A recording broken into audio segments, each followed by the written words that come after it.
আপুরা দেখো আমি এই সুন্দর পটলি বাটনগুলো কিভাবে তৈরি করি, আজকের ভিডিওটি থাকছে সেই বিষয়ে। তোমরা আমার এই ভিডিওটি যদি শুরু থেকে শেষ পর্যন্ত দেখো তাহলে তোমরাও কিন্তু খুব সহজে এই পটলি বাটনগুলো তৈরি করতে পারবা। আর এই পটলি বাটনগুলো তোমরা যদি কোনো ড্রেসের গলায় বা পাজামার নিচে দাও তাহলে কিন্তু ড্রেসগুলো দেখতে আরও ইউনিক লাগে, আবার অনেক সুন্দর লাগে।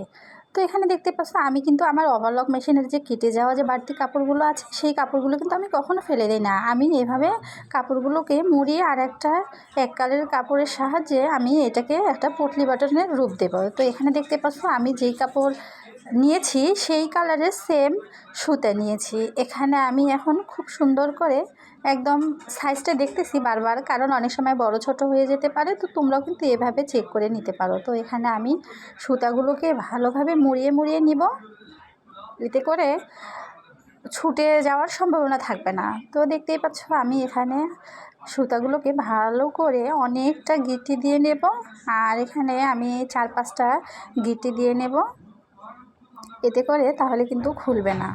আপুরা তোমরা যারা আছো আমার এই ভিডিওটি দেখছো অবশ্যই শুরু থেকে শেষ পর্যন্ত দেখবা, তাহলে কিন্তু তোমরা ভালোভাবে বুঝতে পারবা যে আমি এখানে পটলি বাটনগুলো কীভাবে তৈরি করতেছি। আর এই পটলি বাটনগুলো আসলে কিন্তু অনেক ভালো লাগে দেখতে। তোমরা যে কোনো গলার ডিজাইনে দিতে পারো, আবার প্যান্ট কাটিং যে সালোয়ারগুলো থাকে তার নিচেও কিন্তু তোমরা দিতে পারো, আবার হাতার মধ্যেও দিতে পারো, এতে করে না দেখতে খুব সুন্দর লাগে। তো আমি এভাবে করে বাড়তি যে অংশটা আছে আমার যতটুকু লাগবে আমি প্রায় 1.5 ইঞ্চির মতো করে বাড়তি রেখে এভাবে করে অনেকগুলো আমি বানিয়ে নেব। এতক্ষণ ধরে ভিডিওটি দেখার জন্য তোমাদের অনেক ধন্যবাদ।